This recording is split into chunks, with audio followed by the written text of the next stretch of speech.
Kalau in case lah, kalau mereka ternampak puteri tersebut, mereka dilarang sama sekali untuk ceritakan dekat orang lain. Ibarat diorang tak boleh lah cerita kat orang lain belagak yang aku dah nampak 7 orang puteri bermandi-manda tanpa pakaian. Tak boleh. Diorang kena simpan rahsia. Zip mulut tu terus.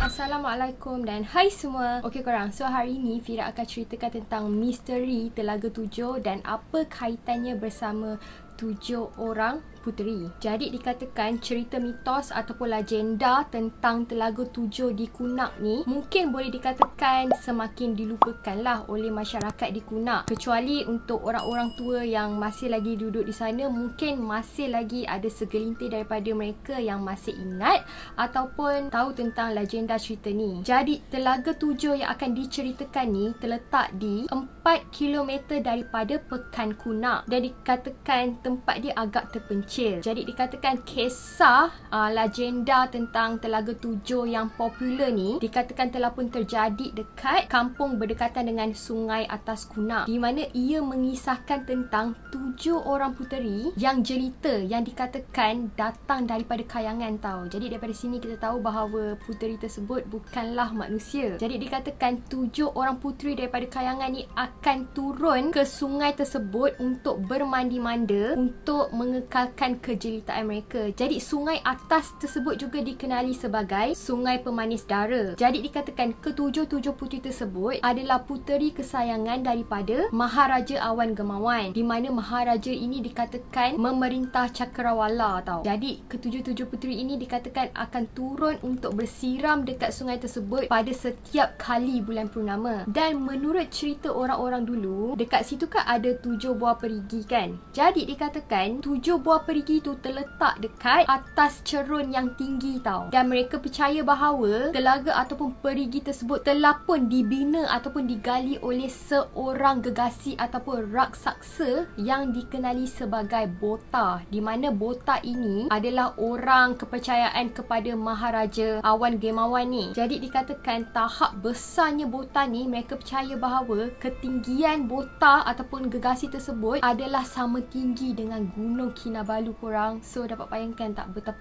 besarnya gegasi yang mereka gambarkan ni. Jadi dikatakan selepas Bota siap menggali ke-7 buah perigi di permukaan batu pejal Sungai Pemanis Dara ni, dikatakan Bota ni kembali semula ke kayangan dengan menaiki burung jentayu, di mana mereka percaya bahawa sayap burung jentayu ini sahaja sudah merentasi 3 benua. Jadi kisahnya pada satu malam ketika bulan purnama penuh, macam biasalah ketujuh-tujuh puteri tersebut akan turun untuk bermandi-manda dekat kawasan sungai tersebut kan. Jadi dikatakan tiba-tiba, okey, yang ni ada pelbagai versi tau. Ada versi mengatakan pemuda biasa, tetapi kali ni Fira ambil daripada satu cerita di mana cerita ini mengatakan bahawa ada seorang anak raja daripada alam buana, di mana anak raja ini dikenali sebagai Badang Perkasa. Jadi dikatakan pada masa tu Badang Perkasa ni, masa ketujuh-tujuh puteri tu tengah seronok bermandi-manda dekat sungai tu, dia secara senyap telah datang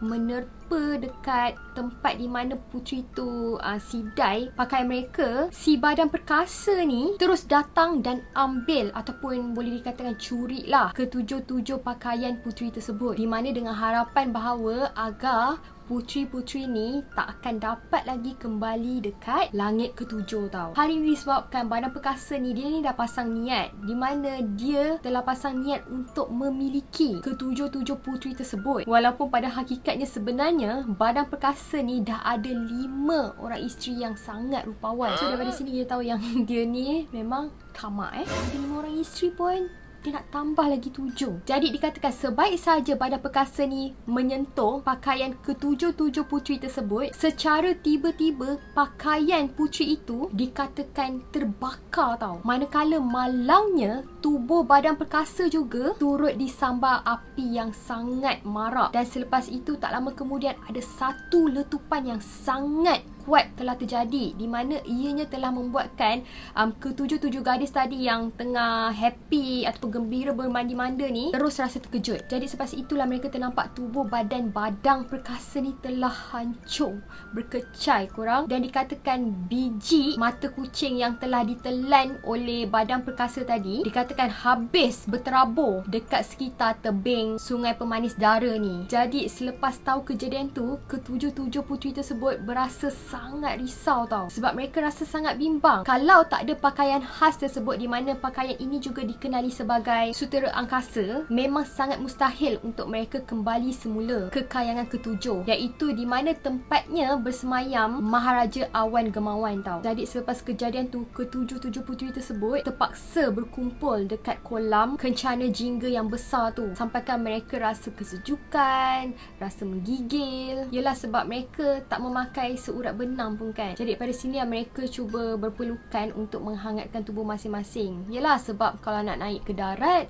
takut ada orang ternampak pula kan dengan keadaan mereka yang tak berpakaian tu. Jadi dikatakan masa kejadian meletup tu berlaku, hal ini telah menyebabkan Maharaja Awan Gemawan juga berasa terkejut tau akibat bunyi letupan yang sangat kuat tu. Oleh sebab itulah Maharaja tersebut telah mengarahkan orang kepercayaan dia, iaitu Bota, untuk turun ke bumi dan melihat keadaan ketujuh orang puterinya. Jadi selepas mengetahui apa sebenarnya telah berlaku, akhirnya Maharaja Awan Gemawan bersama dengan isterinya, iaitu Permaisuri Kirana Tantamala, telah berasa sangat sedih, sangat berduka cita, sebab mereka tahu bahawa anak-anak mereka memang sangat mustahil untuk kembali ke tempat mereka tau, tanpa pakaian khas tersebut. Di mana daripada situ kita tahu bahawa nasib ketujuh orang puteri tersebut akan sentiasa berada dekat bumi sampai selama-lamanya. Jadi daripada sinilah Permaisuri telah pun menyadari bahawa akhirnya sumpahan ahli sihir yang selama ini telah menghantui Permaisuri Kirana Tantamala ni akhirnya telah terjadi juga. Di mana dikatakan peristiwa ni memang sengaja dirancang oleh ahli sihir yang dikenali sebagai Dewana Dejayengge. Tak tahulah sebut betul ke tak Dewana Dejayengge. Okay, jadi berbalik pada cerita, dikatakan ahli sihir tersebut telah sengaja menabur debu asmara Pancatirana ke selendang ataupun pakaian ketujuh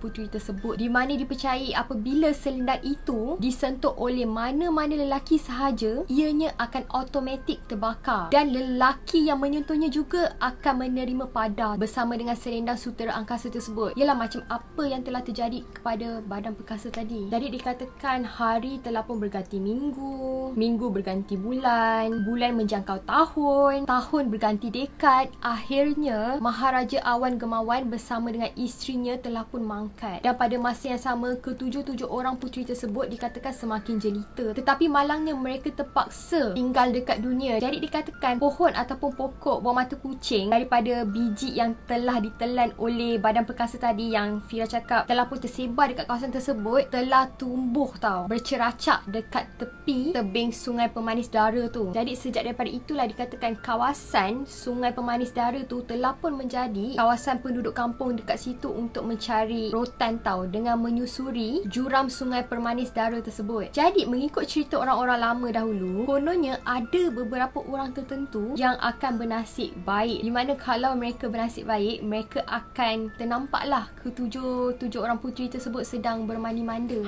dengan keadaan tak berpakaian tu. Apa? Suka?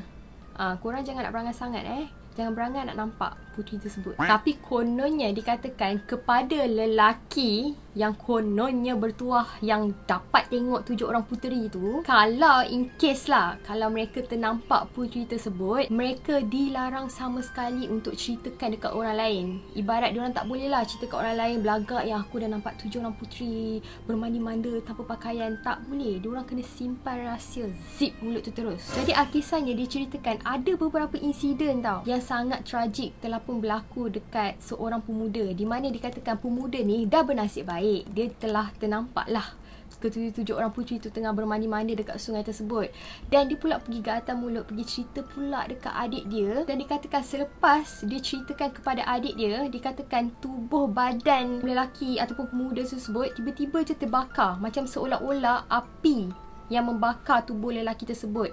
Manakala adik dia pun ditimpa kemalangan tau dan mati, ditimpa kayu apabila adik dia pula pergi sampaikan cerita yang abang dia nampak puteri tu dekat rakan-rakan dia. Dan dikatakan ada beberapa orang penduduk, kalau mereka datang dekat sungai permanis dara tersebut untuk mengambil buah mata kucing, diorang kata diorang sering kali tahu terdengar ada bunyi-bunyi pelik, macam kadang-kadang bunyi orang menangis.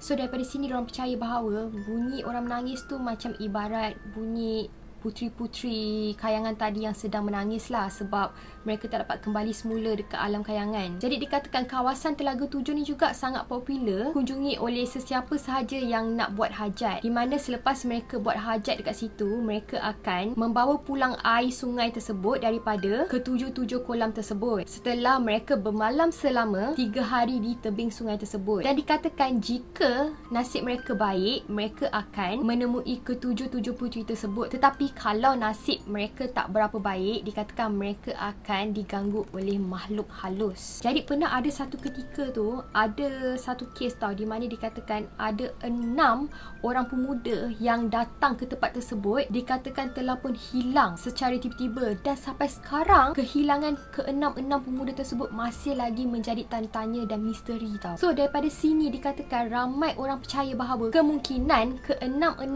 orang pemuda tersebut dikatakan telah pun berkahwin dengan puteri kayangan tadilah. Jadi daripada kes ni lah ramai orang percaya bahawa kemungkinan puteri bungsu, sebab dia kan ada 7 orang puteri kan, jadi mereka percaya bahawa puteri bungsu yang dikenali sebagai Kesuma Madukara masih lagi belum bertemu jodoh. Mungkin akak-akak dia telah berkahwin dengan 6 orang pemuda tadi, tapi mungkin dia ni masih lagi belum ada calon. Jadi daripada sinilah dikatakan ada ramai juga pemuda-pemuda yang cuba nasib tau untuk bermalam dekat telaga tersebut dengan harapan bahawa manalah tahu kot kalau puteri bungsu tu masuk meminang mereka. Jadi sampai sekarang telaga-telaga dekat situ masih lagi menjadi tanda tanya. Dan mengikut kata-kata orang tua, mereka beranggapan bahawa telaga yang paling dalam dan juga paling besar dekat situ sebenarnya ada mempunyai sebuah gua di bawah air tersebut, di mana air dekat situ tak pernah kering. Dan mereka percaya bahawa tempat itulah merupakan tempat persembunyian ketujuh-tujuh orang puteri tersebut. Dan mungkin sekarang itu merupakan tempat persembunyian